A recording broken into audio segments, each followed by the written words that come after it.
Bienvenue au podcast Le Sac du Cœur. Mon nom est Didier Orméjus et oui, c'est une relance du podcast. On avait commencé en 2017, alors on relance ce podcast avec un nouveau look. Vous le voyez, de nouvelles couleurs. Mais comme à l'habitude, on va jaser de football, étant donné que lors des derniers jours, on a eu droit au repêchage de la NFL. Et il y a quelques Québécois qui ont signé avec des équipes de la NFL afin de participer à leur camp des recrues. Alors, on va avoir un de ces joueurs-là, l'ancien secondaire de ligne de l'Université de Memphis, Jeff Quentin Arcou, va venir se joindre à moi dans quelques instants. On va jaser de tout ça. Il y a Renaud Bourbonnais qui va venir faire son tour en compagnie de Renaud.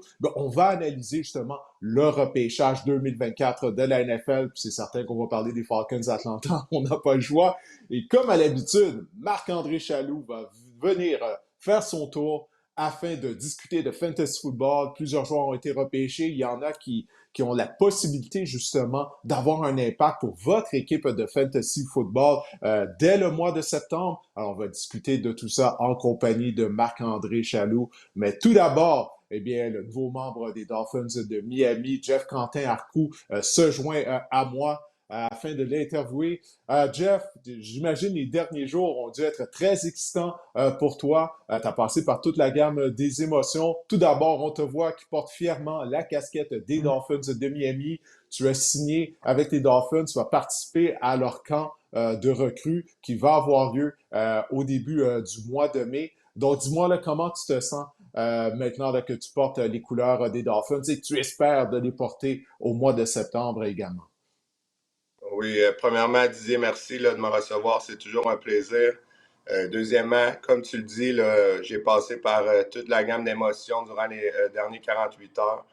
Euh, pas être repêché, c'était quelque chose que je peux appeler. J'étais un peu frustré, pas que je m'attendais à être repêché, c'est juste que, tu sais, je m'attendais peut-être, j'avais quand même de l'espoir. Les 49ers m'ont appelé pour leur choix de septième ronde, mais ils ont pris un autre linebacker. Fait qu'à ce moment-là, je savais que j'allais être undrafted. Quand j'allais avoir l'appel, je ne savais pas. C'est ça qui était un peu stressant. Mais hier matin, là, oui, les Dolphins ont appelé mon agent. On s'est assis ensemble, puis on a pris la décision d'accepter l'offre des Dolphins de Miami. Oui, parce qu'il y a d'autres équipes qui t'ont contacté afin de t'offrir une opportunité de participer à leur camp des recrues. Oui, il y a eu deux équipes, dont les 49ers. Je trouvais que Miami Dolphins avait un meilleur fit pour moi. Il joue une 34. Aussi, j'ai parlé à Matthew, mon ami à Atlanta.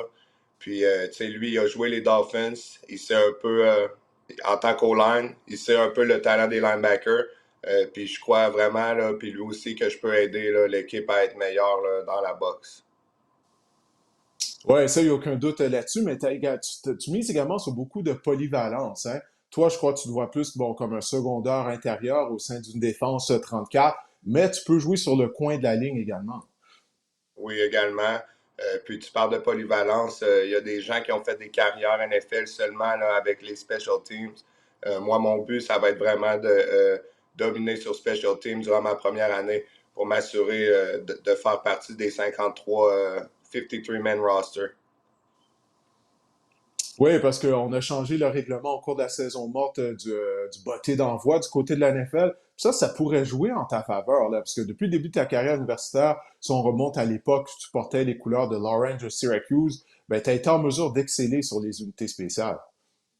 Oui, vraiment, là, quand j'étais ici au Québec, à Garneau, au Cégep, j'avais un coach, Yannick Morin-Plante, qui a joué dans le CFL, qui m'a tout de suite, je dirais, enseigné l'importance des special teams. Tu sais, à Garneau, j'étais un partant, mais quand même, je prenais vraiment beaucoup de fierté à jouer sur special teams. J'ai amené ça, cette mentalité-là aux États-Unis. Puis encore aujourd'hui, j'adore jouer special teams, que ce soit kick-off, punt, kick-off return, punt return. J'aime ça. Il y a moins d'aspect mental à jouer special teams. T'sais, en défense, tu as un scheme à respecter. Sur special teams, c'est lui qui veut faire le jeu va le faire la plupart du temps. Puis c'est ça. Là, j'aimerais ça exceller encore là, pour Miami sur special teams. Ouais, définitivement. Puis je te souhaite, on espère te voir dans l'uniforme des Dolphins, pas juste pour les unités spéciales, mais éventuellement au sein de l'unité défensive. Tu as mentionné tout à l'heure, bon, la déception de ne pas avoir été repêché finalement par les 49ers. Mais là, quand même, tu obtiens une opportunité là, en allant au camp des recrues des Dolphins. Si tu regardes tu sais, le cheminement que tu as eu, c'est comme je disais, tu as commencé ta carrière universitaire à Syracuse, tu voulais devenir un partant, tu as transféré, changé d'école, tu es allé à Memphis, là, tu es devenu un joueur partant, tu as connu une superbe saison 2023. Quand tu regardes en arrière, là, tu vois tout le chemin que tu as fait, là, du petit gars qui était au cégep, maintenant, qui porte la casquette des Dolphins. Il te reste encore beaucoup de travail à faire, là, on s'entend là-dessus. Mais comment tu sens? Parce que c'est tout de même un accomplissement, un très bel accomplissement de ta part. Oui, Didier, sérieusement, je suis sans mots encore ce matin, là. Ma mère aussi, tu sais, c'est une opportunité à laquelle j'ai rêvé depuis que j'ai commencé le football à 11 ans. Plus de 14 ans plus tard, j'ai eu des hauts et des bas dans ma carrière. Comme tu l'as dit, je suis arrivé à Syracuse, j'étais partant ma deuxième année, perdu le poste de partant à ma troisième saison, changé d'équipe, arrivé à Memphis. J'ai dû me prouver encore à un nouveau coaching staff, à des nouveaux teammates. Ça l'a très bien été. Première saison à Garneau, pas à Garneau, pardon, à Memphis, je trouve que j'ai très bien fait en tant que middle linebacker. Comme tu l'as dit, j'ai connu probablement ma meilleure saison en carrière l'année passée avec Memphis où j'ai leadé l'équipe à 10 victoires, 3 défaites et un bowl game champ contre Iowa State, une game que je vais me souvenir de toute ma vie à Memphis, tu comprends? J'ai joué devant mes fans une dernière fois. Je suis très grateful de l'opportunité de Miami, de pouvoir continuer ma carrière aux États-Unis, puis d'avoir une chance de réaliser mon rêve, vraiment. Je pourrais pas être plus content. Ouais, et en plus de ça, c'est vraiment une semaine très occupée pour toi. Bon, t'as vécu toute la gamme des émotions avec le repêchage de la NFL, les Dolphins qui t'appellent. Là, il y a le repêchage de la Ligue canadienne mardi. À quel point tu vas porter attention à ça? Je sais qu'on s'est déjà parlé par le passé, puis tu avais dit, écoute, si ça ne marche pas du côté de la NFL, je suis ouvert à tenter ma chance du côté de la Ligue canadienne. Si je me trompe pas, le bureau de recrutement de la Ligue canadienne te classe dans le top 10 des meilleurs espoirs en vue du repêchage. Alors, est-ce que tu vas porter attention au repêchage de la Ligue canadienne? J'imagine que oui. Et ben, quels sont tes plans là, pour ça? Oui, non, c'est sûr que le repêchage de la CFL est mardi, si je ne me trompe pas. Puis, c'est Exact. une autre très belle opportunité. Comme je t'ai dit, Didier, jouer au Canada devant mes fans, ça serait une autre chose très intéressante pour moi. Mais mon focus est vraiment all-in avec les Dolphins, faire l'équipe, puis rester aux États-Unis. Est-ce que je vais regarder le draft de la CFL? Oui, certainement. J'ai eu beaucoup de conversations avec probablement toutes les équipes de la CFL. Écoute, comme tu dis, ils m'ont visionné dans la première ronde. Euh, alors, je vais être attentif, ça c'est certain. Ouais, ben écoute, on te souhaite la meilleure des chances, c'est sûr, avec les Dolphins de Miami. Je souhaite que tu sois en mesure ou que ce soit avec une autre équipe de la NFL. Mais une chose à la fois, concentre-toi sur le cas des recrues des Dolphins, puis on te souhaite d'être en mesure d'exceller. Jeff, tu as fait preuve de persévérance, et comme je le disais tout à l'heure, tu as tracé ton chemin, tu as quitté Syracuse afin de te joindre à Memphis. Tu avais des objectifs précis en tête, tu voulais être partant. L'objectif a été précis, a été atteint, je devrais dire plutôt. Tu voulais te joindre à une équipe de la NFL, ben là, tu as l'opportunité de le faire. Fait qu'on va te souhaiter la meilleure des chances, puis on espère que tu seras en mesure de jouer les dimanches dans la NFL, comme Mathieu Bergeron, comme Benjamin Saint-Just, comme Anthony Auclair, Laurent Duvernay-Tardif avant toi, puis tu vas poursuivre la tradition de Québécois qui sont en mesure d'avoir une carrière, une belle carrière au sud de la frontière. Oui, merci beaucoup Didier. C'est toujours un plaisir, là. Puis, hopefully, on va se reparler en septembre quand je serai là, avec l'équipe officiellement. Ben oui, écoute, on le souhaite, puis nous, ça va toujours faire un plaisir de t'avoir en tant qu'invité au podcast de Sac du Car. Alors, Jeff, on te souhaite la meilleure des chances. Puis encore une fois, je te remercie d'avoir accepté mon invitation. Merci Didier, bonne journée. Bonne journée à toi aussi. Alors, c'était Jeff Quentin-Arcou, ancien secondaire de ligne de l'Université Memphis, qui va tenter sa chance à compter du 10 mai lors du camp, le mini-camp des recrues des Dolphins. Il va essayer de se mériter un contrat avec la formation de Miami. Alors, on espère qu'il sera en mesure de se tailler une place et d'impressionner le groupe d'entraîneurs des Dolphins. Le repêchage de la NFL est terminé. Ça a commencé jeudi soir avec la présentation de la première ronde à Détroit. Il y avait plus de 275 000 personnes qui étaient sur place à Détroit pour assister au repêchage. C'était vraiment fou. Renaud Bourbonnais va maintenant se joindre à moi. Au total, c'est plus de 700 000 personnes qui sont allées à Détroit pour assister au repêchage. En tout cas, c'est vraiment incroyable. Tout ça, l'engouement qu'il y avait à Détroit. Finalement, c'est la suite de la belle saison, Renaud, que les Lions ont eu en participant à la finale de l'Association nationale. Puis même les Lions ont eu un beau repêchage. Dis-moi, là, en tant que fan de football, là, comment tu as réagi quand on nous montrait les images à Ouais. Détroit, de la quantité de gens qu'il y avait pour assister au repêchage? C'est vraiment incroyable. Ouais, c'est pas tous les jours que le cirque passe à Détroit, donc je pense que les gens en ont profité là-bas.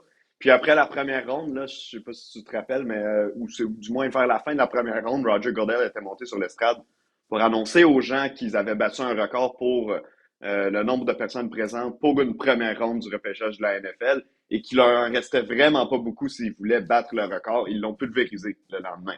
En se présentant encore les 2 premiers jours, du moins, c'était complètement rempli à Détroit. Donc oui, c'était une belle ambiance, puis c'était le fun de voir ça parce que on le sait, hein, à Détroit, ça a été des années et des décennies même, j'ai envie de dire, extrêmement difficile pour les Lions. Puis ça a été une fin de saison crève-cœur aussi pour les Lions en finale de la nationale contre les 49ers. Puis finalement, ben, on voit les gens sont toujours au rendez-vous, sont toujours excités pour leur équipe.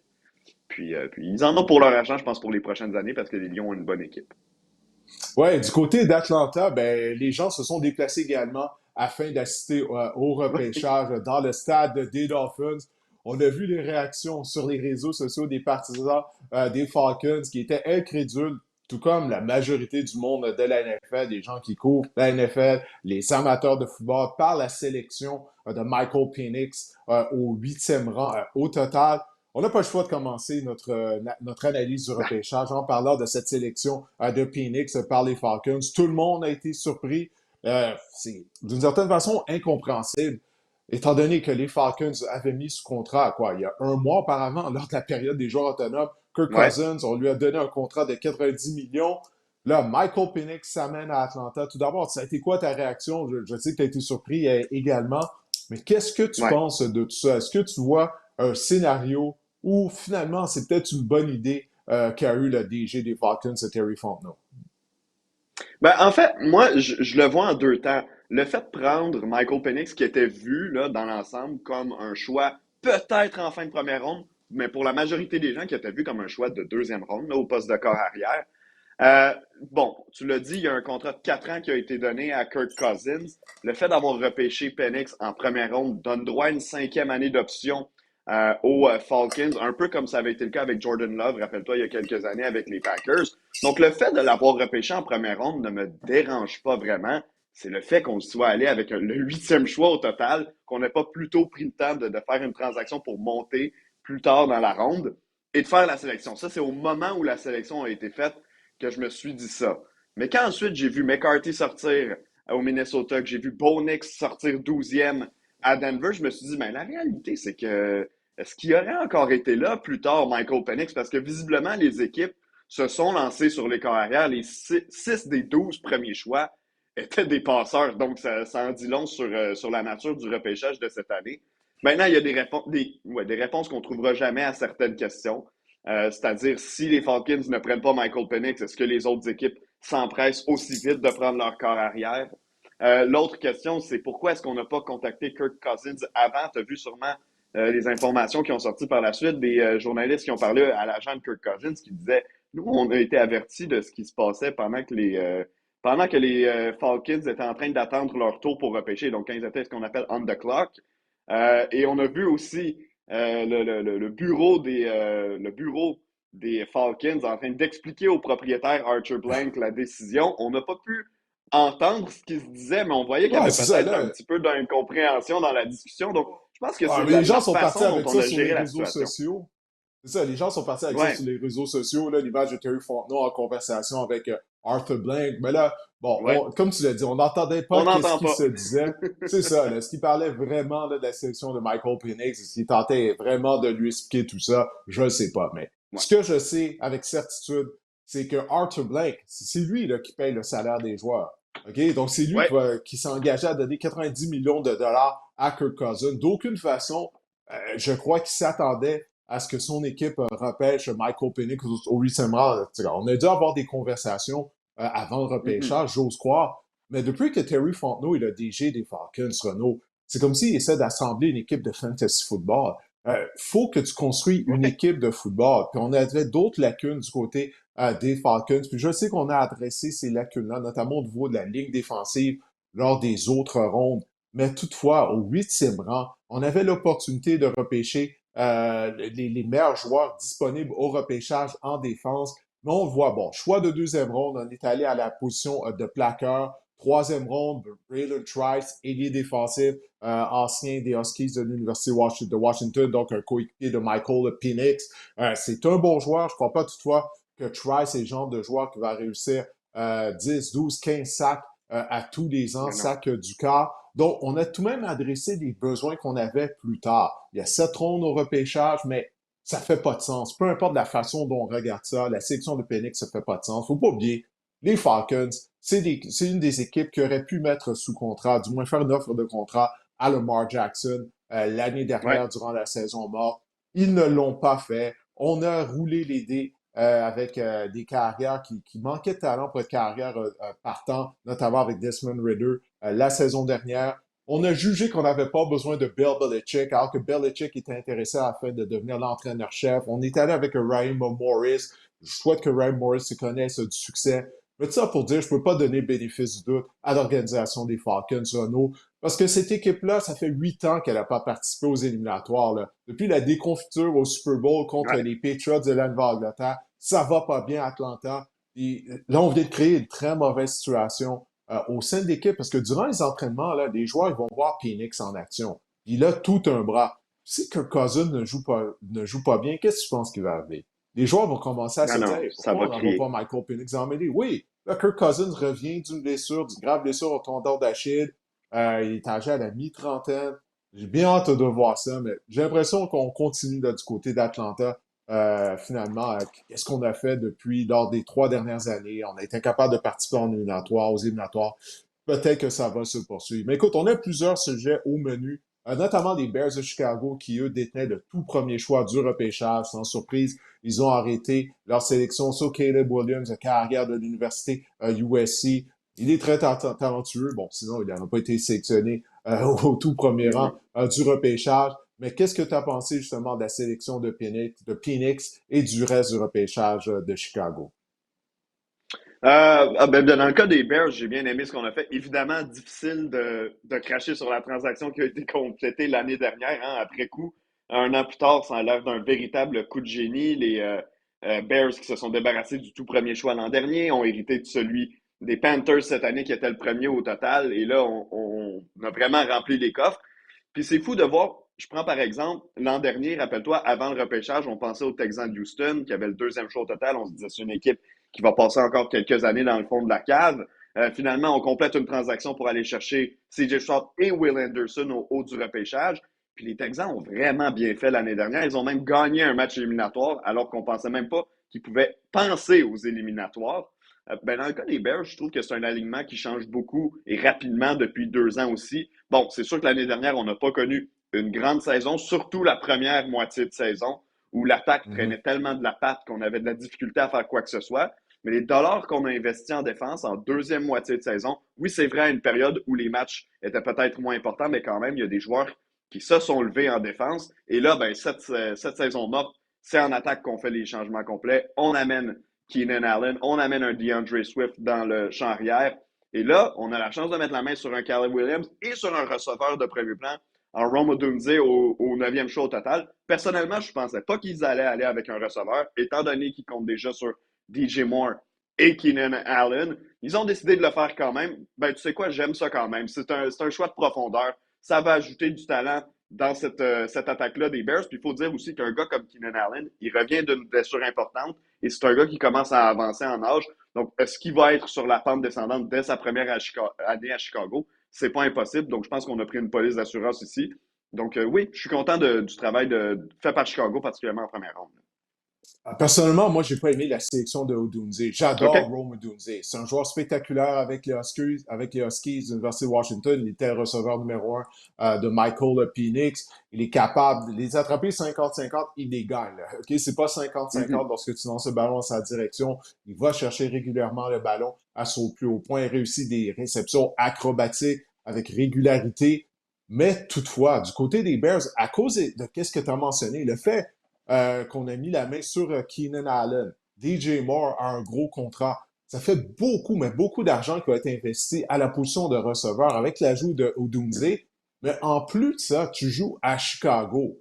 OK? Au mois de décembre, il va y avoir de la pluie, du vent, de la neige, OK? De mauvaises températures. Est-ce qu'on va réellement être capable de lancer le ballon assez souvent pour satisfaire ces trois receveurs de Mhm. passe-là? C'est ça, j'ai des problèmes avec ça. Surtout que les Bears, ben, la défense a bien terminé la saison. La défense des Bears a été une force. Puis on aurait pu repêcher un joueur en défense justement afin justement d'ajouter à ce qui est déjà une force du côté de Chicago. Puis quand on regarde les autres rondes, bon, on n'est pas allé chercher justement un joueur qui pourrait avoir un impact dans le front de la défense Exact. immédiatement dès le mois de septembre. Donc, moi, la décision de repêcher Odunze, peut-être que ça va s'avérer avec le temps être une bonne décision, hein, parce Mhm. que c'est ça, avec le repêchage, on critique rapidement, mais réellement, on a une réponse seulement 2, 3 ans plus tard. Ben Mais oui. j'aurais pas opté pour un receveur de passe avec la deuxième sélection en première ronde de Chicago.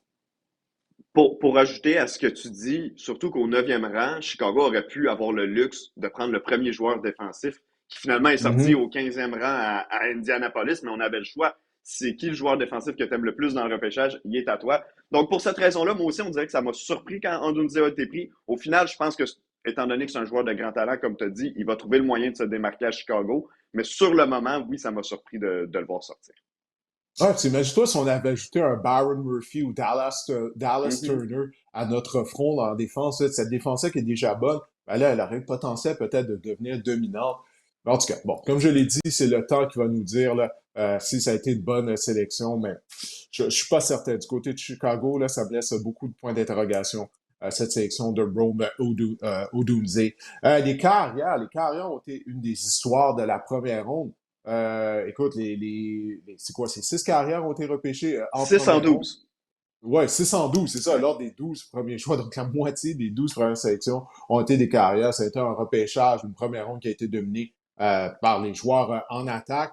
Donc, on va parler des autres carrières. Tout d'abord, au deuxième rang, les Commanders de Washington, l'équipe de Benjamin Saint-Just. Bon, on a repêché sans surprise Jaden Daniels, un récipiendaire du trophée Heisman de la saison dernière. Double Mhm. menace, un produit de l'université LSU, très explosif, très rapide.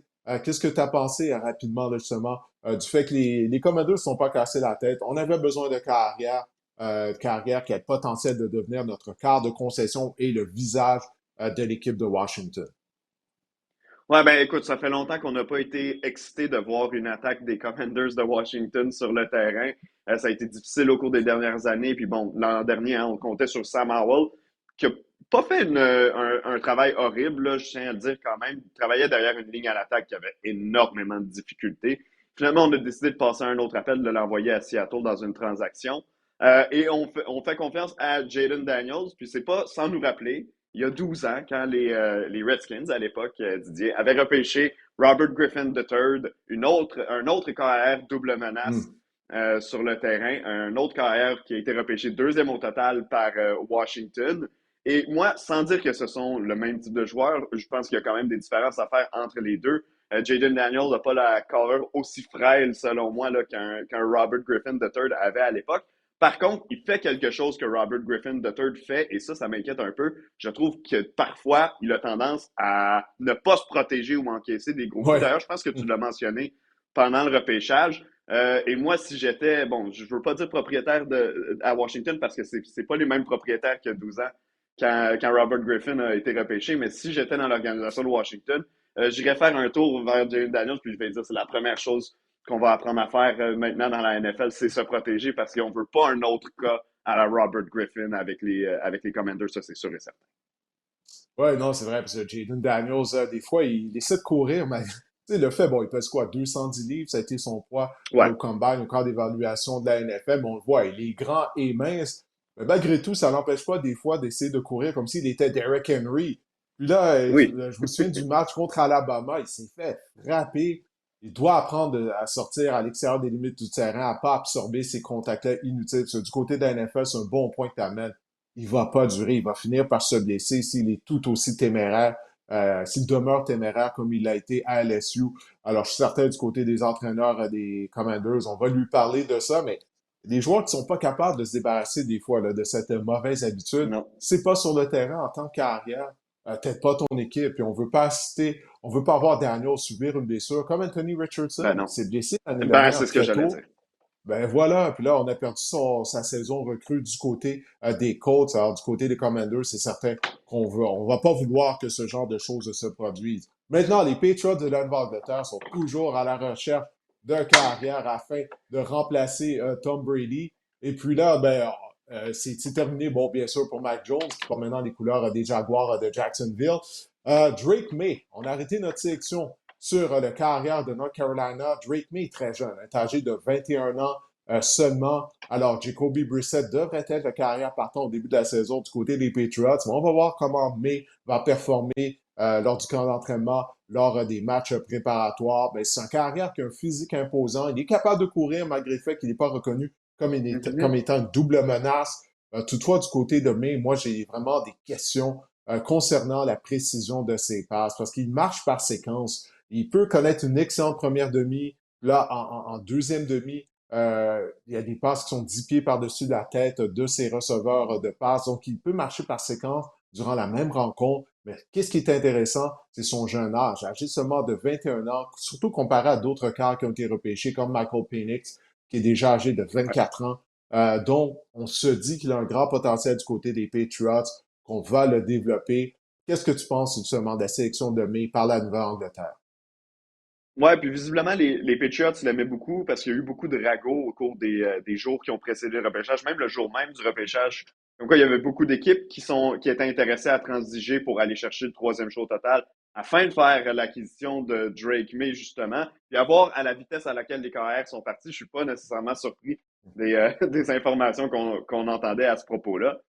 Ceci étant dit, je pense que dans le cas de Drake May, c'est une situation où on va être gagnant d'avoir un vétéran comme Jacoby Brissett devant lui pour peut-être prendre quelques matchs, quelques semaines, voire peut-être même une année complète avant de l'envoyer sur le terrain. Tu l'as dit, c'est un jeune carrière. Et si on regarde au cours des dernières années, les jeunes carrières qu'on a emmenés dans la Ligue, ben, on a de très beaux modèles de joueurs qui ont dû patienter avant d'obtenir le temps de jeu. Patrick Mahomes a attendu un an au complet. Lamar Jackson a attendu à peu près le 2 tiers d'une saison à son époque. Et quand on regarde Mhm. de l'autre côté du spectre, et c'est pas complètement parfait, oui, il y a des contradictions dans tout, mais on regarde un joueur, par exemple Sam Darnold, qui est un autre qui est arrivé extrêmement jeune dans la NFL. Si je ne me trompe pas, il avait 20 ans quand il est arrivé dans la NFL, Sam Darnold. Ouais. On l'a mis comme partant immédiatement avec les Jets, qui n'avait pas une excellente équipe autour de lui.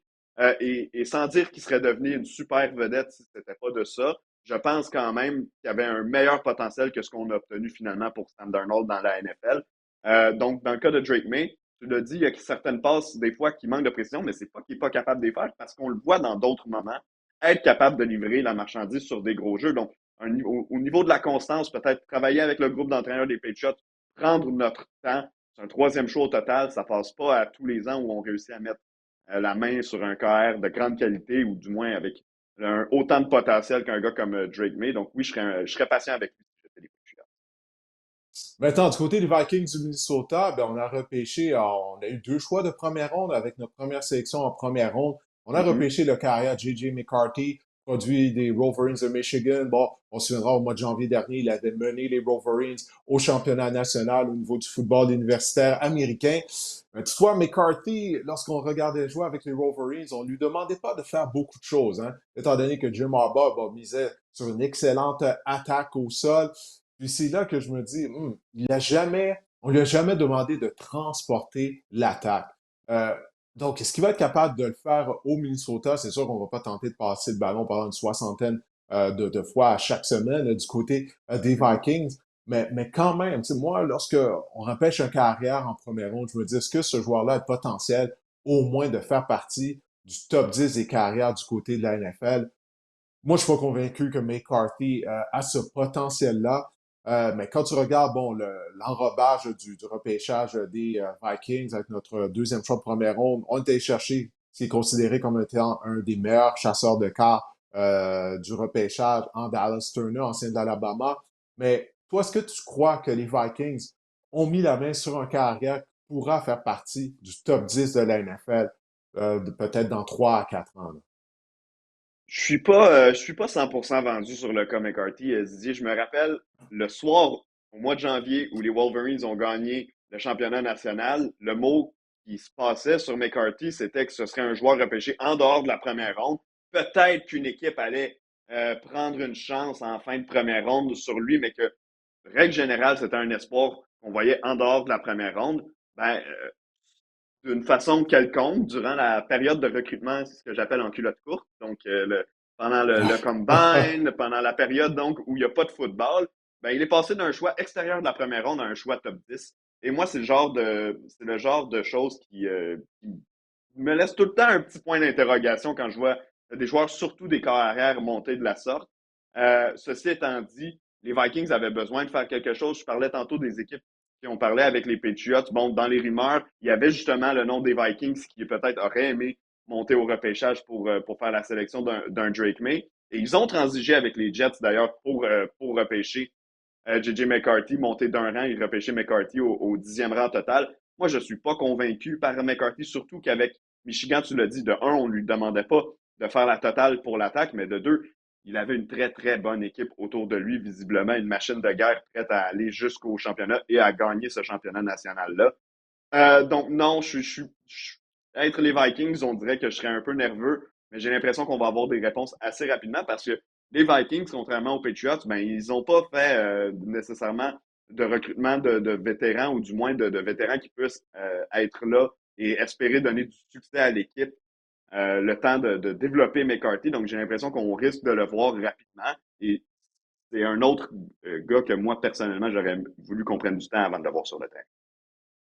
Ouais, cette sélection-là, ça me fait penser à un carrière que les Vikings ont repêché, quoi, il y a peut-être 10 12 ans. Christian Ponder, Christian je sais pas si tu Pounder. viens de Christian Ponder. Ouais. Ouais, en première ronde, ça n'a jamais débloqué. Finalement, il a été un flop au repêchage. En fait, tu sais, la sélection de 6 carrières lors des 12 premiers choix, les équipes sont désespérées pour avoir des carrières. Mais justement, ça me fait penser, tu sais, c'est arrivé, là, il y a eu des années où est-ce que justement, il y a eu plusieurs carrières repêchées en première ronde, puis les équipes sont tellement désespérées. Mais ces joueurs-là, ben, finalement, ils ont été repêchés trop tôt, comme Christian Ponder, comme Jake Locker avec les Titans du Tennessee, Blaine puis ils ont Gabbert. été des Ouais. flops. Ouais, Blaine Gabbert, ben oui, il y a des gens qui osaient, qui disaient qu'il y avait un débat à l'époque entre Blaine Gabbert et Cam Newton. Même à l'époque, je me disais, Oui. ouais, ils sont fous ces gens-là. Cam Newton avait transporté les Tigers de Auburn. Ouais. Donc, c'est ça, le fait que les équipes sont désespérées, puis les chiffres ne mentent pas, hein, tu sais, quoi, c'est 50% des carrières qui sont repêchées en première ronde, je crois que c'est pas même plus, qui deviennent des flops. Donc, j'ai hâte de voir ça. Est-ce qu'on n'a pas étiré l'élastique un peu du côté des Vikings en sélectionnant J.J. McCarthy si tôt? Je suis comme toi, là. Moi, j'ai vraiment beaucoup de réserves face à cette sélection. Maintenant, le dernier carrière qui a été repêché en première ronde, ben, ça a été Bo Nix, l'ancien des Ducks de l'Université d'Oregon, au 12e choix au total de la première ronde par les Broncos de Denver. Dans les semaines précédentes le repêchage, ben, on avait jumelé le nom de Bo Nix aux Broncos, ils n'avaient pas le choix de Mhm. repêcher un carrière. De ça qu'ils ont sous contrat, je ne me trompe pas, c'est Jarrett Stidham. Alors, Bo Nix a été très productif avec les Ducks. Sa carrière universitaire avait mal commencé à l'époque, bon, lorsqu'il jouait dans le SEC. Est-ce que tu as confiance que Bo Nix, encore une fois, là, c'est un peu la même question que je t'ai posée au niveau de J.J. McCarthy, peut se développer et devenir en carrière du top 10? Il va miser sur un excellent entraîneur en Sean Payton, qui est un gourou des Mhm. carrières. Il y a des gens qui ont comparé Nix à Drew Brees avant le repêcheur. Moi, je suis pas prêt d'aller jusque-là. Je trouve que c'est beaucoup trop pour moi en termes de comparaison. Il a complété 77% de ses passes avec les Ducks la saison dernière. Mais tu vois, c'est une attaque qui lui demandait de compléter beaucoup de passes de façon horizontale. Est-ce que ça va fonctionner du côté de la NFL? J'ai des doutes. Qu'est-ce que tu penses de cette sélection-là, là, de Bo Nix. Ça a été le dernier choix, le dernier carrière repêché en première ronde. Puis après ça, on a dû attendre en cinquième ronde avant de voir un autre Ouais. carrière être sélectionné en passant. Ouais, écoute, je suis pas vendu 100% à la cause de Bonix non plus. Je pense que tu as tes réserves également. Ceci étant dit, je l'ai mentionné en début d'épisode. Moi, je pense que le fait qu'un Michael Penix et un J.J. McCarthy sortent aussitôt a sonné la cloche aux Broncos de dire on ne peut pas attendre. Si on attend, il y a quelqu'un d'autre qui va sauter sur lui et là, on va être pris avec. Parce qu'après Bonix, il y avait vraiment un écart là, au niveau du talent. Ben, tu l'as dit, le prochain carrière est sorti en cinquième ronde. Donc, je suis pas convaincu. Et surtout, moi, tu parles de Sean Payton, qui est un gourou des KRR, mais quand est-ce que Sean Payton a développé lui-même un KRR? C'est ça aussi que je me questionne. Comme Mm. entraîneur-chef avec les Saints, rappelle-toi, Drew Brees est arrivé, mais Drew Brees avait quelques années derrière la cravate avec les Chargers. C'est une blessure un Ouais. peu qu'il avait chassé de San Diego à l'époque. Il s'était retrouvé en Nouvelle-Orléans. Par la suite, bon, on a eu la tentative avec Russell Wilson à Denver l'an dernier. On sait un peu où est-ce que c'est allé. C'est pas lui qui l'avait recruté, mais quand même, j'ai hâte de voir comment est-ce que Sean Payton va pouvoir se débrouiller avec un jeune. On sait que c'est un entraîneur qui a ce qu'on appelle la fuse courte, donc parfois a tendance à perdre patience, mais je suis curieux de voir comment ça va se passer avec Bonix. Mais tu as mentionné, tu as oublié un carrière qui était sous contrat avec les Broncos, Didier, Zach Wilson, qui a été échangé Ah! C'est... à Denver la semaine dernière. Ouais, ils Mais l'ont appris je te quelques jours permets de avant le l'oublier pour le repêchage. Ouais. moment. Ouais. Ouais, je te permets de faire comme s'il n'existait pas. Ouais, c'est pas un grand oubli. C'est pas un grand oubli, là. Non, non, non. Il y a pas grand espoir que Zach Wilson va être en mesure de relancer sa carrière. En tout cas, moi, j'en ai aucun. J'en ai aucun. C'est la Non, non, dernière non, fois, je moi non pense qu'on plus. va mentionner son nom au cadre du podcast. On a dû en parler tellement de fois au cours de la Ouais. dernière saison. Là, ça en était ridicule. Mais je vais remonter plus loin dans le temps, parce que c'est vrai que ce que tu disais, c'est à propos de Peyton avec les Saints en termes de développement de carrière. Mais je pense qu'il faut remonter Mhm. plus loin dans le temps. Lorsqu'il était coordinateur à l'attaque des Cowboys, c'est lui qui était Ouais. coordonnateur lorsqu'on a mis sous contrat Tony Romo. Tony Romo Oui. n'avait pas été Vrai. repêché, mais on l'a développé à Dallas. Puis, écoute, même s'il n'avait pas été repêché, il a connu une grande carrière, Romo. Alors, puis à l'époque, moi, j'avais joué contre Tony Romo à l'université. Lorsque je jouais à OK. l'université de Toledo, on avait joué contre Eastern Illinois. Puis, lors de la semaine de préparation, notre entraîneur d'opposition au niveau de la ligne défensive, nous avait parlé de Romo. Il était candidat au trophée Walter Payton, qui en division 1-2A à l'époque était remis. C'était l'équivalent finalement du trophée Heisman au niveau du football 1-2A. Là, on se disait, ben non, c'est une équipe 1-2A. De quoi il parle? Pourquoi il nous parle autant du carrière? Ben, c'est quoi? Il a passé pour plus de 300 verges. On a gagné le match. Ben, il achetait du temps. Tout ce qu'on a vu Tony Romo dans la NFL, on l'avait vu. Donc, moi, c'est pour ça, lorsqu'il s'était amené en relève lors d'un match du lundi soir, c'est à Drew Bledsoe, en relève à Drew Bledsoe à l'époque. Bledsoe était carrière des Cowboys. Puis, moi, je savais immédiatement c'est qui Tony Romo. Puis, je me disais, hey, ce gars-là, il est talentueux. Puis, regarde, il m'a donné Mhm. raison. Il a connu une belle carrière du côté de la NFL. Mais ça, pour se dire, il faut remonter jusqu'à Tony Romo réellement, trouver une carrière que Sean Payton a développée. Alors, on va voir. On n'avait pas le choix de repêcher un carrière, comme tu l'as dit, avec seulement Zach Wilson et Jarrett Stidham. Stidham est-tu encore là? Stidham est encore là, je crois, à Denver, hein, sous Je contrat. pense que Stedham est encore là. Ouais, en tout cas, peu importe, lui aussi, on peut pas miser sur lui afin de devenir un carrière Non. partant. Mais Bonix, il faut dire, il a 40 départs en carrière au niveau du Oui. football universitaire. Tu sais, il a roulé sa botte, il a eu une longue carrière universitaire.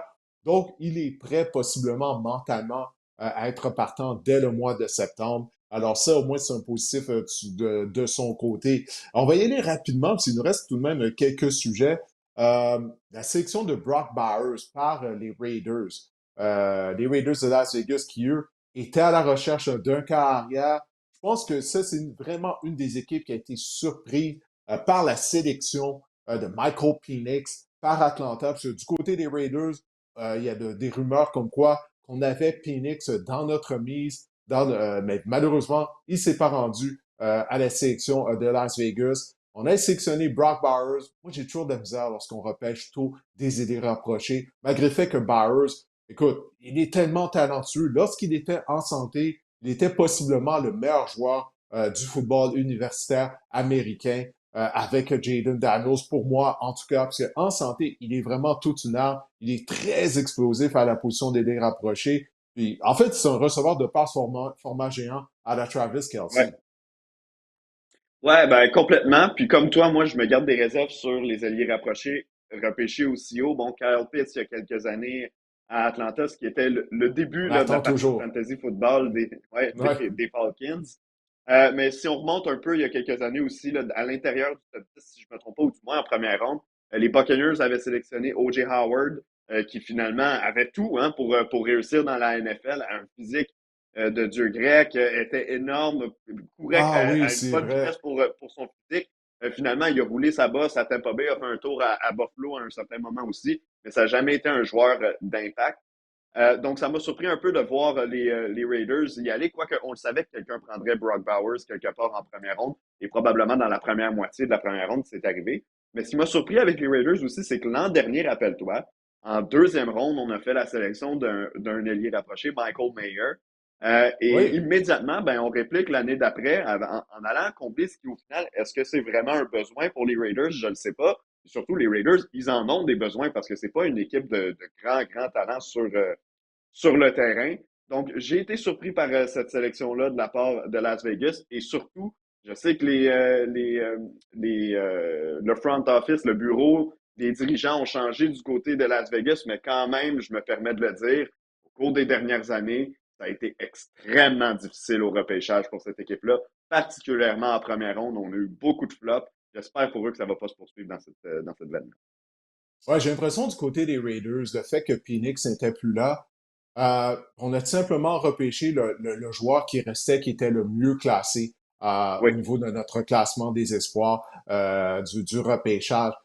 Tout simplement, on s'est dit, regarde, c'est le meilleur joueur disponible, on va le prendre. Donc ça, je peux pas nécessairement les blâmer pour ça. Mhm. Mais encore une fois, un peu comme les Bears, tu sais, j'aurais aimé ça voir Byron Murphy se joindre justement à Christian Wilkins et Max Crosby au sein de la ligne Ouais. défensive. Parce qu'oublie pas, on est dans la même division que Patrick Mahomes.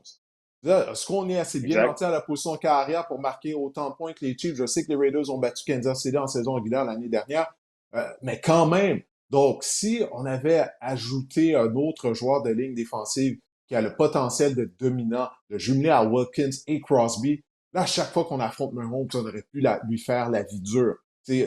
On n'aurait même pas habilité. Donc, pour moi, c'est un peu une opportunité ratée du côté des Raiders au niveau de la première ronde. Maintenant, écoute, on va se tourner vers nos choix, les repêchages qu'on a aimés, ceux qu'on a moins aimés en général. On va y aller rapidement, parce qu'on est déjà à la 42e minute de l'enregistrement. Renaud, quel a été ton choix favori justement de la première ronde? Ben, je vais avec un gros bonhomme, Joe Alt au cinquième rang, avec les Chargers. Pas que c'était un joueur méconnu, je pense que tout le monde le voyait comme un des très bons joueurs de cette classe de repêchage, Joe Alt. Mais du côté de Los Angeles, on le sait, on a fait un ménage au cours de la saison morte. Il y a beaucoup de joueurs de talent qui sont partis. Bon, les Keenan Allen, les Mike Williams, les Austin Eckler, même si Eckler a connu une mauvaise saison, qui ont quitté. On veut faire un renouveau du côté de Los Angeles. Et plutôt que de se lancer sur les joueurs de position, là, de talent, les receveurs, les Malik Neighbors qui étaient disponibles, par exemple, on s'est dit, on a déjà un excellent bloqueur à gauche en Rashawn Slater. Ben, on va aller en chercher un autre en Joe Alt.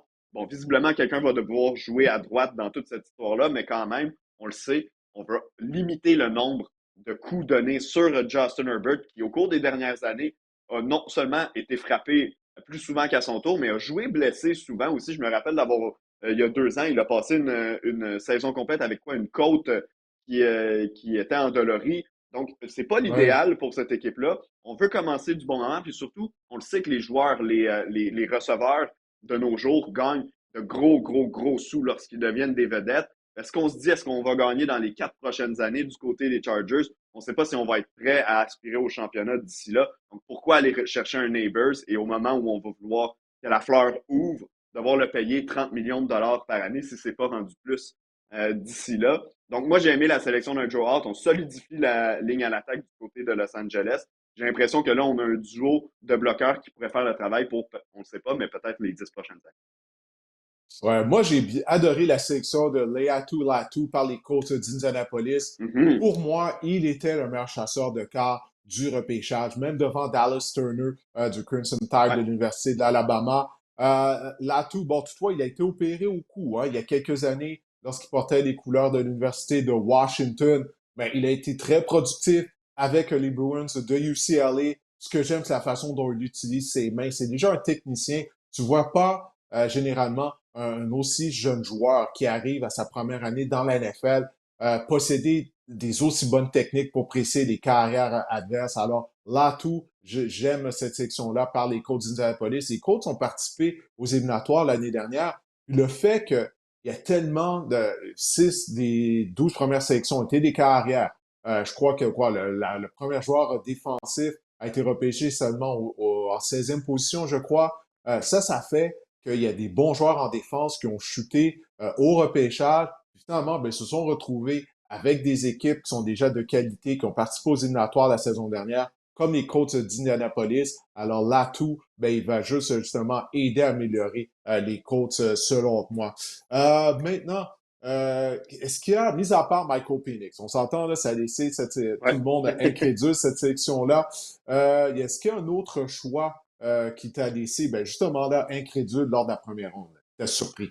Il y en a un je sais pas s'il m'a complètement surpris, mais qui, moi, personnellement, je ne l'aurais pas fait. Les Chiefs de Kansas City qui ont repêché, la sensation peut-être du repêchage au poste de receveur, Xavier Worthy, le receveur de poste. Tu vois, dans ta fiche, tu le mets à 172 livres, il y a certains rapports qui le mettaient à 165. Bref, il est pas très gros, il est extrêmement frêle. Et ce qui a fait son succès, en fait, ce qui fait qu'il est repêché en première ronde, c'est qu'il a battu le record du 40 verges au combine de la NFL.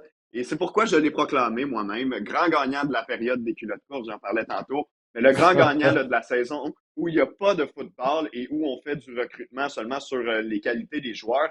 Ce que j'aime pas, bon, extrêmement frêle, rapidement doit prendre une position importante dans l'alignement des Chiefs parce qu'on sait qu'ils n'ont pas beaucoup de profondeur au poste de receveur, donc ça lui laisse pas beaucoup de temps pour s'adapter à la réalité de la NFL. J'ai hâte de voir quand on va lui mettre deux mains dessus à la ligne de mêlée, comment il va créer de la séparation. Euh, Maintenant, les qualités, c'est un receveur extrêmement rapide, donc ça, c'est évidemment complémentaire avec le jeu des Chiefs. On sait qu'on aime étirer le ballon et qu'on n'a pas toujours été capable de le faire l'an dernier. Mais il y a une combinaison de faits chez Worthy que j'aime pas.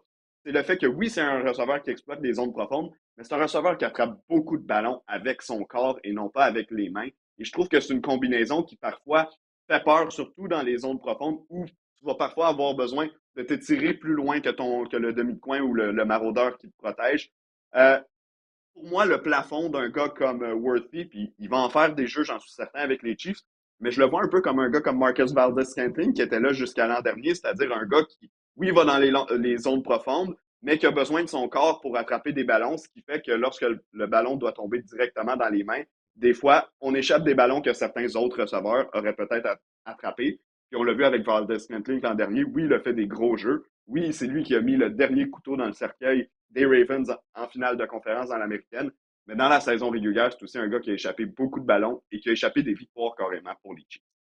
On va devoir voir de quelle façon qu'on va déployer Worthy. Tu as parlé de son petit Mm-hmm. gabarit. J'ai l'impression qu'il va être en mouvement à la levée du ballon, justement. Ça va faire en sorte que les demi-défensifs ne pourront pas mettre les mains sur lui. De toute Ouais. façon, on utilise ce genre de stratégie-là déjà à outrance du côté de l'attaque de Andy Reid. On va devoir voir qu'est-ce qui va arriver avec Richie Rice, qui a des problèmes Ouais. à l'extérieur du terrain. Il a été arrêté durant la saison morte. Alors, ça va être des dossiers à suivre du côté de Kansas City. La sélection, moi, qui m'a laissé incrédule en première ronde, je ne vais pas trop m'étendre là-dessus, j'en ai parlé tout à l'heure. Rome Odunze, que j'adore, Mm-hmm. mais le fait que les Bears avaient d'autres besoins, puis ils auraient pu repêcher justement un Byron Murphy, un Dallas Turner ou un Laiatu Latu, puis là, qu'on était chercher un autre receveur, comme je l'ai dit tout à l'heure plus tôt, on mise déjà sur DJ Moore, Keenan Allen, ça fait beaucoup d'argent d'investir à la position de receveur de passe. Je comprends qu'on veut donner, on veut bien entourer notre investissement à Caleb Williams. Mais je suis pas certain qu'on va pouvoir rendre heureux ces trois receveurs de passe. Puis comme tu sais, les receveurs de passe, tu dois t'assurer qu'ils sont heureux parce que sinon, ça vient Ouais. chialer sur les lignes de côté. Ça va dans le bureau des entraîneurs durant la semaine de préparation. Ça demande constamment aux carrières de nous lancer plus souvent le ballon. Ça, c'est le genre de choses qui peut déranger mentalement un aussi jeune carrière que Caleb Williams. Donc, moi, je gardais un œil attentif là-dessus tout au long de la saison, de voir si on sera en mesure de garder tout le monde heureux du côté des Bears. Maintenant, rapidement, très rapidement, Renaud, dis-moi, quel est le repêchage d'une équipe, le repêchage en général d'une équipe que tu as aimé? J'ai aimé le travail des Steelers. En fait, j'ai aimé le travail des Steelers dans la saison morte au grand complet. Là. Si on inclut le travail chez les joueurs autonomes, on a renforcé la défense rapidement là, chez les joueurs autonomes en signant Patrick Queen, en faisant une transaction pour Dane Jackson, le demi-coin également. Et là, on arrive au repêchage. Troy Fontenot, Zach Frazier, ce sont des gros bonhommes qui vont avoir beaucoup de poids sur la ligne à l'attaque. On le sait, les Steelers, c'est une attaque qui va être autour de ça, le jeu au sol. On va vouloir courir le ballon avec Harris, peut-être même avec Justin Fields dans le champ arrière. Hein, on ne sait pas qui va être le partant en début de saison ou jusqu'à quel point est-ce qu'on va vouloir se servir de Russell Wilson. Mais bref, c'est une équipe qui est construite pour jouer au sol et qui, en plus, l'attaque va être dirigée par Arthur Smith, qui est un gourou de l'attaque, mais surtout de l'attaque au sol. On se souvient de ses belles années avec Derrick Henry du côté des Titans du Tennessee. Donc, moi, j'ai aimé le travail qu'ils ont fait, surtout qu'au cours des dernières années, je trouve qu'il y avait eu un peu de négligence à ce niveau-là du côté des Steelers.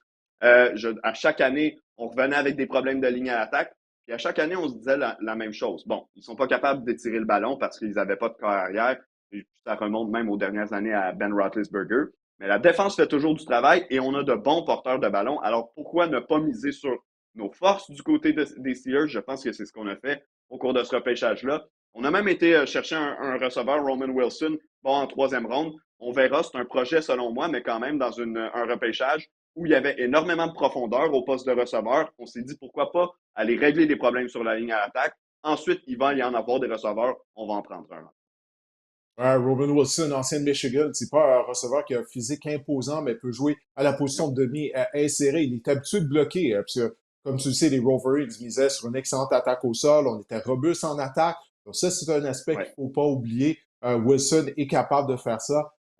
Puis la sélection de Peyton Wilson, secondaire de ligne, Oui, qui était le meilleur secondaire de ligne du football universitaire l'année dernière. Toutefois, il a un long historique, Renaud, de blessures. Je crois qu'il n'y a ouais. pas une blessure qu'il n'a pas subie au cours de sa carrière, mais il est très talentueux, très rapide également. Alors, du côté des Steelers, c'est un peu un pari qu'on prend. On est à la recherche d'un excellent secondaire intérieur depuis la perte de Ryan Shazier. Souviens-toi, ça fait plusieurs années de ça. Ben, on avait repêché Devin Bush. Ça n'a pas fonctionné. Donc, on cherche, Mhm. on met ce contrat des joueurs à cette position-là continuellement, puis on espère que Wilson ben, va s'avérer être la réponse finalement. Moi, de mon côté, le repêchage que j'ai aimé, les Eagles de Philadelphie. Les Eagles, bon, on se Ouais, souviendra que leur saison 2023 s'est terminée en queue de poisson. On a repêché Quinton Mitchell, produit de mon alma mater, l'Université de Toledo. Bon, c'est peut-être un ouais. peu pour ça que j'ai choisi le repêchage des Eagles, mais quand même, il était considéré comme étant un des meilleurs demi-coins du repêchage. Et on sait à quel point la tertiaire des Eagles en a arraché l'année dernière. Écoute, on accordait des matchs de 300 verges à gauche et à droite.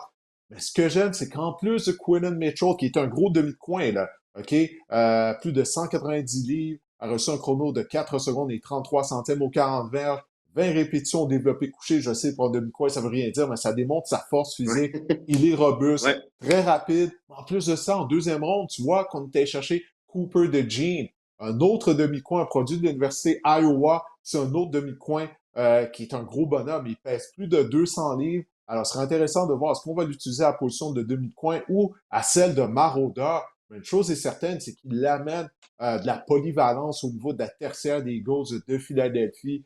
On en avait grandement besoin. Alors, à cause de ces deux sélections-là, je sais que ces deux joueurs-là vont avoir un impact immédiat au sein de la défense des Eagles qui en avaient grandement besoin. Alors, c'est pour ça que je trouve que les Eagles ont eu un bon repêchage. Il y a les Lions des trois aussi. J'ai bien aimé qu'est-ce qu'ils ont fait. Eux aussi, Ouais. ils ont adressé les problèmes qu'ils avaient au niveau de leur tertiaire. Alors, on va voir si les Lions, la saison prochaine, pourront poursuivre sur leur lancée. Ben écoute, Renaud, on a fait le tour. On avait beaucoup de pain sur la planche. Ouais. Alors, écoute, je te remercie de ta participation au podcast, puis on se reparle très prochainement. Salut Didier, bonne chance avec ton projet. Merci, bonne fin de journée, Renaud. C'était Salut. Renaud Bourbonnais avec qui on a fait l'analyse du repêchage. Mais on ne peut pas terminer notre épisode sans parler fantasy football. Marc-André Chaloux a dû se montrer patient étant donné qu'on a débordé un peu en termes de temps avec notre analyse du repêchage. C'est quoi l'expression? Essayer de faire rentrer le lac Saint-Jean dans une chaudière, je crois, c'est bien ça? Si au Ouais, moins c'est ce qu'on a j'avais essayé de pu, faire. si au moins j'avais pu patienter derrière toi dans ton lounge chez toi, Didier, le temps aurait passé moins là. Ouais, Plus ben rapide, oui, avec une boisson dans un des euh, fauteuils confortables derrière moi, oui. avec un café, oui, oui, en robe de chambre probablement, c'est le move derrière toi, hein? Ouais, c'est un mood relax, un mood détente. C'est ce Ouais, qu'on a, ouais. Bon, ben écoute, Marc-André, sans plus tarder, on va ouais. regarder les sélections qui, selon toi, seront en mesure de rapporter en termes de fantasy football. Il n'est jamais trop tôt afin de planifier là, notre repêchage. Alors, je te cède la place. Quelle est la première sélection que tu as aimée et que tu crois là, qui va rapporter dès le mois de septembre? Évidemment, Caleb Williams, le quart des Bears de Chicago, c'est une sélection vraiment judicieuse des Bears, quoi qu'on s'en attendait évidemment. Et ce que j'aime de Caleb Williams, c'est qu'on fait pas la même erreur du côté des Bears que les Panthers ont fait avec Bryce Young l'année dernière. On entoure notre choix de première ronde, notre quart de concession avec des armes. Vous en avez parlé tout à l'heure avec Keenan Allen, DJ Moore, Rome Odunze, on a DeAndre Swift, on a Cole Kmet. Donc, on a Caleb Williams est un talent exceptionnel, puis on l'entoure surtout avec du talent. Dans les premiers classements fantasy, Caleb Williams vient au 12e rang chez les carrières déjà. Donc, un carrière qu'on dit un carrière numéro 1 au niveau fantasy, c'est un carrière top 12. Donc, il a un pied dans la catégorie des quarts numéro 1 et un pied, disons, dans la catégorie des quarts numéro 2. Et ce qui est intéressant, Didier, en ce moment avec Caleb Williams, c'est qu'on le repêche il est classé devant des joueurs comme Justin Herbert, comme Tua Tagovailoa, comme Trevor Lawrence, comme Kirk Cousins, Matthew Stafford, Aaron Rodgers. Bref, ça serait intéressant de voir. Écoute, les repêchages fantasy ne sera pas tout de suite, mais j'ai bien hâte de voir nous au mois de septembre ce que l'avenir va réserver au niveau fantasy à Caleb Williams. Mais une chose qui est certaine, c'est que Caleb Williams est un joueur exceptionnel, bien entouré. Donc, j'ai bien hâte de voir si tout ça, ça va bien se transposer sur le terrain.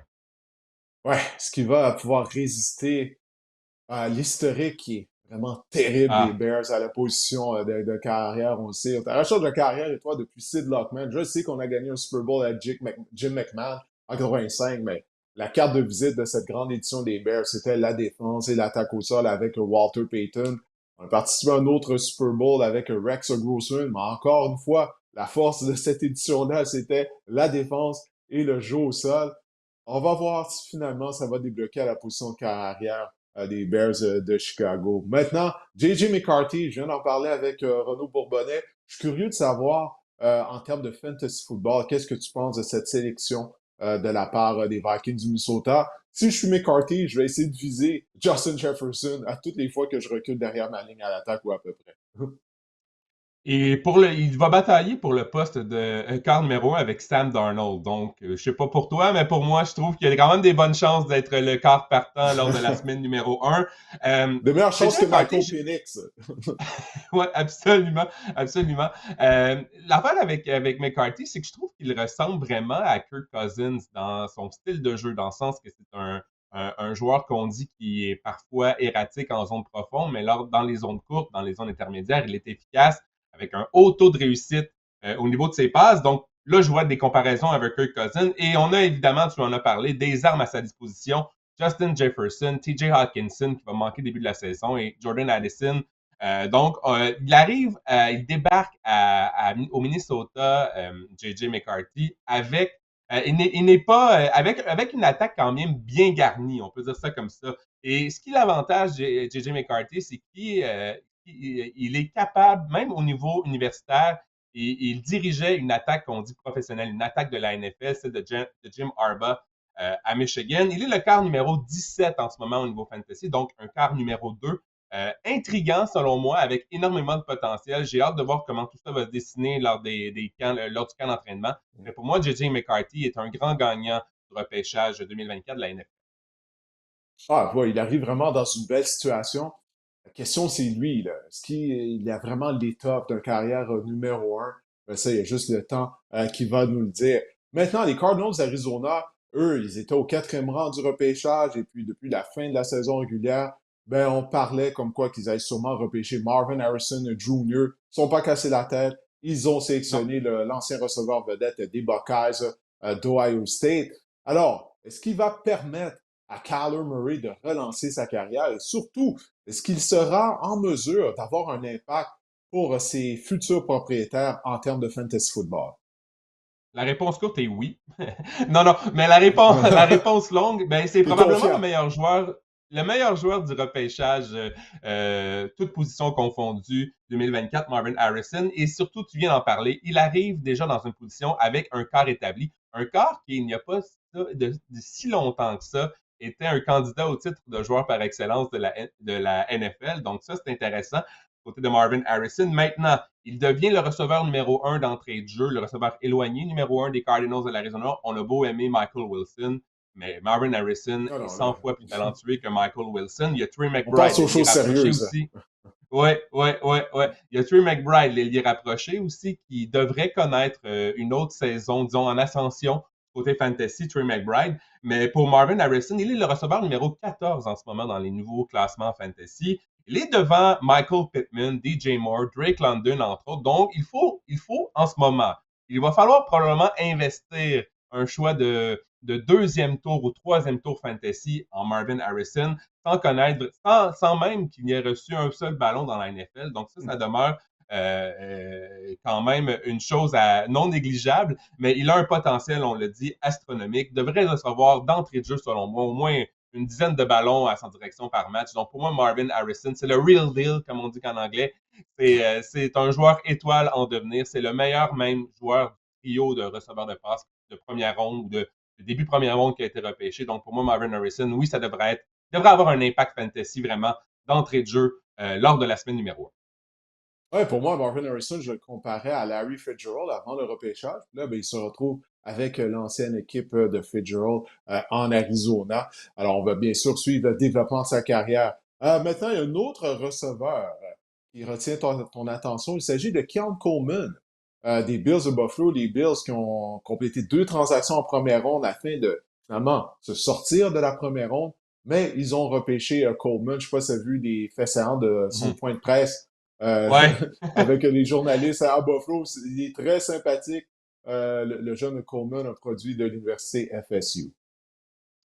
Écoute, je suis pas un fan, je vais dire d'entrée de jeu, je suis pas un fan de Keon Coleman, en tout cas, bref, mais avant le repêchage, on se demandait, avec la transaction de Stephon Diggs, avec Gabe Davis est parti du côté des Bills, on se dit clairement les Bills vont devoir repêcher un receveur de passe, et ils avaient l'embarras du choix au début de la deuxième ronde, parce qu'on a transigé même pour laisser les Chiefs repêcher Xavier Worthy pour s'en aller au début de la deuxième ronde. Puis, on a préféré Keon Coleman à des receveurs comme Ladd McConkey, à Adonai Mitchell, entre autres, qu'on voyait peut-être en fin de première ronde, début de deuxième ronde. Fait que ça me dit que Keon Coleman, il arrive dans une situation idéale. Il aura toutes les occasions de se faire valoir dans l'attaque des Bills. Et on sait, dans une attaque qui est rattachée au niveau fantasy à Josh Allen, ben ça devient intéressant. Le groupe de receveurs, j'en ai parlé, il est décimé en ce moment. On a Dalton Kincaid, l'allié rapproché, qui devrait voir de plus en plus, devrait prendre du galon dans l'attaque des Bills. Mais les autres receveurs, c'est Khalil Shakir, Curtis Samuel et Mac Hollins pour le moment. Donc pour moi, Keon Coleman a vraiment des chances de se faire valoir avec les Bills. On dit qu'il est le roi des ballons contestés, mais que sa vitesse en ligne en pointe, donc sa vitesse en ligne droite est quand même déficiente. Il n'a pas connu un bon 40 verges au Ouais. niveau des tests d'évaluation de la NFL, mais je veux dire, encore là, j'aime l'expression de Renaud qui dit lors de la période des joueurs en culotte courte. Comment il a dit ça tantôt? Je trouvais ça Ouais, intéressant. c'est ça. Mais C'est comme ça qu'il a appelé ça, ouais. Mais mon point, c'est que si connaît un bon camp, il pourrait voir du temps de jeu de qualité rapidement. Il est le receveur numéro 55 au niveau fantasy en ce moment. Donc, c'est sûr que plus on va approcher de la saison, son rang, son classement va bouger vers le haut ou vers le bas. Mais pour l'instant, Keon Coleman est un nom à retenir absolument parce que la situation à Buffalo est idéale pour Ouais, maintenant, en parlant des joueurs qui, selon toi, sont perdants en termes de fantasy football, certains n'ont pas été repêchés. C'est pas qu'ils ne sont pas talentueux, mais ils n'arrivent pas dans une situation où ils vont produire immédiatement. On est obligé encore une fois de parler de Michael Ah ouais. Penix. On n'a pas le choix, on en parle Je depuis vais, le début du podcast, depuis jeudi soir en fait. Alors vas-y, quelle je est vais, ton analyse en termes de fantasy football? Je vais le faire rapidement. Vous avez quasiment tout dit. Donc, pour moi, ou pour les experts, même Michael Penix, ce qui est intéressant, c'est que c'était probablement le corps le plus prêt à jouer dans la NFL. Puis avec, genre, bon, il sera derrière Kirk Cousins. Et maintenant, avec le contrat de Kirk Cousins, on peut se poser la question, est-ce que Michael Penix, quand est-ce qu'il va devenir partant dans la NFL? Est-ce qu'il aura 27, 28 ans? On sait qu'il a 24 ans en ce moment. Évidemment, au niveau fantasy, ben, il ne sera pas repêché dans les poules de type redraft, donc on recommence année après année. Michael Mhm. Penix. Et dans des pôles de type keeper ou dynastie, disons, je pense qu'il devient simplement une police d'assurance à long terme. Il devient un joueur intéressant à long terme, mais à court moyen terme, il devient seulement une police d'assurance si Kirk Cousins n'est pas prêt à entamer la saison ou si Kirk Cousins se blesse durant la prochaine saison. Maintenant, quel est le deuxième joueur qui, tu crois, se retrouve dans une situation perdante là, en termes de fantasy football? Deuxième joueur recru. Le, Qui ra- sera une recrue en le, fait? Le rêve pour Jonathan Brooks, c'était d'être repêché par les Cowboys de Dallas, qui, ma foi, Hmm. avaient besoin d'un porteur de ballon. Finalement, on a rapatrié ce matin Ezekiel Elliott du côté des Cowboys, finalement. C'est le plan B. Mais bref, la réalité, c'est que Jonathan Brooks se retrouve avec les Panthers de la Caroline maintenant. Il a été le premier porteur de ballon repêché. Euh, cette année au repêchage. Et bon, c'est sûr qu'il se remet d'une grave blessure, d'une déchirure du ligament croisé antérieur. Il se retrouve maintenant dans un ménage à trois en Caroline. Et on sait, avec Choba Hubbard, qui a connu quand même une excellente saison l'année dernière, un peu sous le radar, et Miles Sanders, qui, d'après moi, est juste un Déception. vétéran qui. Ouais, absolument, absolument. Je pense qu'il peut vraiment passer dans la hiérarchie des porteurs de ballon, Miles Sanders, assez rapidement. Et historiquement, les Panthers l'année dernière a été l'une des pires attaques de l'histoire de la NFL.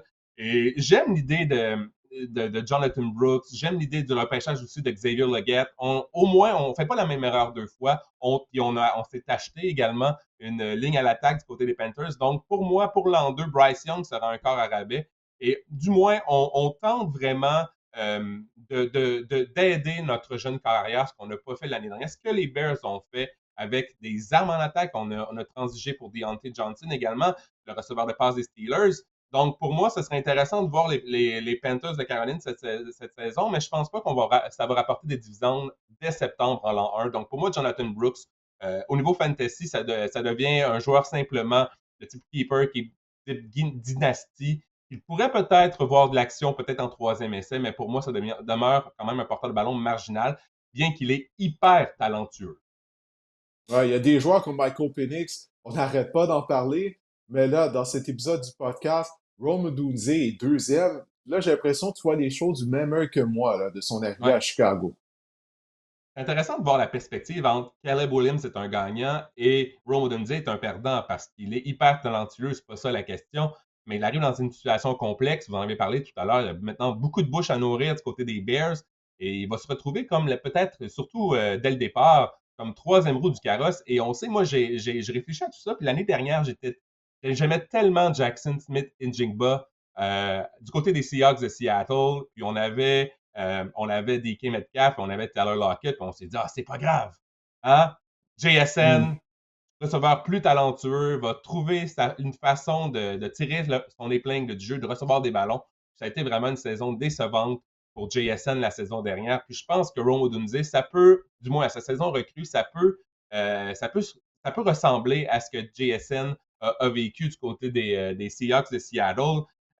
Par contre, au niveau dynastie, au niveau keeper, je pense que Keenan Allen pourrait simplement être à Chicago pour un an. Donc, pour l'avenir, pour l'an 2, l'an 3, je pense que Rome Odunze devient un choix intéressant. Il pourrait vraiment décoller la saison prochaine, mais pour l'instant, il est le receveur numéro 36 au niveau fantasy. On le repêche devant des joueurs comme DeAndre Hopkins, qui est un receveur numéro 1, devant Christian Watson, qui est selon moi le receveur numéro 1 des Packers, devant Jordan Addison dans une bonne attaque. Bref, pour moi, Rome Odunze, c'est ça. C'est triste parce que c'est un joueur talentueux. Mais je pense qu'au niveau fantasy, son impact lors de l'an 1, ça ne sera pas aussi grand qu'on l'aurait souhaité. Ouais, on aime le talent de Rome Odunze, on s'entend là-dessus, là, mais c'est juste la situation dans laquelle il vient d'atterrir à Chicago. Tu l'as dit, beaucoup de bouches à nourrir, puis on n'a même pas mentionné le nom de Cole Kmet. les Mhm. rapprocher. C'en a un autre, a été productif. Question de savoir est-ce que Caleb Williams va le cibler autant que le faisait Justin Fields. Ça reste à voir. Hein. Il y a des carrières qui, eux, aiment utiliser les ailiers rapprochés beaucoup plus que d'autres. Bref, ça reste à voir, mais je suis entièrement d'accord avec toi que Rome Odunze, malgré le fait qu'il est très talentueux, pas convaincu qu'il a atterri dans la meilleure situation, en fait, d'être productif en termes de fantasy football dès l'automne prochain. Maintenant, Brock Bowers, j'en ai parlé tout à l'heure en compagnie de Renaud. Encore une fois, des grands esprits communiquent, comme on dit. On dirait que tu vois ça de la même façon que moi, hein, pour Brock Bowers. C'en est un autre, tout comme Rome Odunze. On adore son talent. Il est très explosif. Comme je le disais tout à l'heure, lorsqu'il était en santé, pour moi, Brock Bowers était si c'est pas le meilleur joueur de football universitaire l'année dernière, en compagnie de Jaden Daniels. Mais fou, c'est la situation dans laquelle il atterrit à Vegas, avec qui on a maintenant au poste de corps, Gardner Minshew, Aiden O'Connell. Pas un grand duo. Je sais que Minshew a mené les Colts en éliminatoire l'année dernière, mais quand même, j'ai hâte de voir ça. En tout cas, je te cède la place. Qu'est-ce que tu penses de l'impact que Bowers va avoir en fantasy football? J'avais écrit dans mes notes une destination médiocre. C'est vraiment ça du côté Hmm. de Brock Bowers. C'est ça, on a parlé d'un monstre à deux têtes aussi. Un monstre, un petit monstre peut-être à deux têtes avec Michael Mayer qu'on a repêché également l'année dernière en deuxième ronde. Et pour moi, pour toi, pour les joueurs fantasy qui espéraient une saison à la Sam Laporta, hein, c'est le même genre de talent, Brock Bowers, même qu'on disait que c'est un talent comparable à Travis Kelce. Il a mené Mhm. plusieurs catégories de l'Université de Georgia au chapitre, chez les receveurs, au chapitre des réceptions, au chapitre des verges la saison dernière. Ben, ça se passera pas parce qu'on a également, tu sais, on a encore Devontae Adams, on a encore Jacoby Myers, là, on a Michael Mayer, on a Brock Bowers. Je veux dire, du côté des Raiders, puis on a un décor vraiment très ordinaire. Donc, pour moi, Brock Bowers, ça se passera pas. Ben, je dis pas qu'il n'aura pas sa chance. Je pense que des deux alliés rapprochés des Raiders, c'est Brock Bowers qu'il faut repêcher. D'ailleurs, son classement fantasy, il est le lit rapproché numéro 11 en ce moment. C'est très haut au niveau fantasy. Il est devant des joueurs comme Dalton Schultz, que je pense que je préfère en ce moment à Brock Bowers, Dallas Goddard, Cole Kmet, Pat Freiermuth. Donc, les gens sont très hauts sur les qualités de Brock Bowers, mais je pense qu'au final, ce qu'il peut rapporter au niveau fantasy, ça reste à déterminer et je pense que à cause de la situation, je pense qu'il faudra vraiment calmer nos ardeurs sur le cas de Brock Bowers. Si nos attentes sont vraiment trop élevées, ben, il ne pense pas qu'il va livrer la marchandise lors de l'an Ouais, c'est dommage. J'aurais aimé voir 1. Bowers atterrir, se Les joindre Jets, avec une ça meilleure aurait été formation. Non, non, non, pas incroyable. les Jets. Les Les Jets, pour une fois, Bengals, les ils ont fait Jets. la belle chose. Il y avait des rumeurs qui l'envoyaient que les Jets, finalement, on a repêché un joueur de ligne à l'attaque. On avait Mhm. vraiment besoin de faire ça là, du côté des Jets. Je sais qu'on en a signé durant la saison morte. On a signé des vétérans comme Tyron Smith qui a 33 ans, bloqueur à droite. Je pense que c'est Morgan Moses. Je me souviens plus. Lui aussi est Ouais. âgé de 33 ans. C'est bel et bien lui. Donc, ça prenait du jeune sang au niveau de la ligne attaque. C'est ce qu'on a fait. C'est pas le moment là, de repêcher un Brock Bowers. On doit tenter de repêcher Aaron Rodgers. Ça fait presque 2 ans qu'on n'a pas vu Rodgers compléter un Mais c'est mon match. Là. cœur fantasy qui parlait, Didier. Là. J'aurais préféré Ouais. une situation où il n'y a pas d'ailier rapproché. Bref. Et Ouais, mais on sait que un c'est. quart dominant. Les Bengals, ça a été parfait. Parfait. Ouais, les Bengals, si Burrow peut rester en santé, hein, parce qu'il est fragile, Joe Burrow, on n'a pas le choix de l'admettre. Hein, on l'aime tous, je crois. Mais c'est tout le temps des Ben, blessures. Là. hey, Il a été capable de finir en, l'année pa- encore une fois. Il a commencé la saison blessé, puis il l'a terminé avec une autre blessure. en passant, en terminant, vous avez fait la hiérarchie des quarts des Broncos. Vous en avez oublié un tout à l'heure. Ah Ben oui, qui? DiNucci, Ah ouais, qui il est est sous rendu avec contrat? les Broncos. Ah, wow. Ouais, Quelle ouais, ouais, brochette, ouais, hein? ouais, Stidham, ouais. Wilson, Danucci. Wow. Bon, moi, Ah, ben, tu t'en vas à Bonix va la être le guerre partant. avec ça, Didier. Regarde, Bonix va être le partant, il n'y a aucun doute. Il n'y a aucun doute là-dessus, dès le premier match de la saison. Je pense que c'est convaincant. Ouais, All right. je suis convaincu de ça. Bon, ben, Bon. Marc-André, on a fait le tour. Alors, je te remercie, puis on remercie les gens qui ont téléchargé cet épisode du podcast, qui le regardent sur YouTube également. Alors, on vous remercie. C'est une relance du podcast Le Sac du Corps. On espère que cet épisode-là vous a plu. Puis on va voir d'autres choses qui vont s'ajouter au podcast au cours des prochaines semaines et au cours des prochains mois. Mais là, c'était une première. On espère que vous l'avez aimé. Je vous invite à partager les extraits qu'on va mettre sur les réseaux sociaux avec vos amis et que vous allez les inviter à nous écouter ou à nous regarder. Alors, on se quitte et on se reparle la semaine prochaine.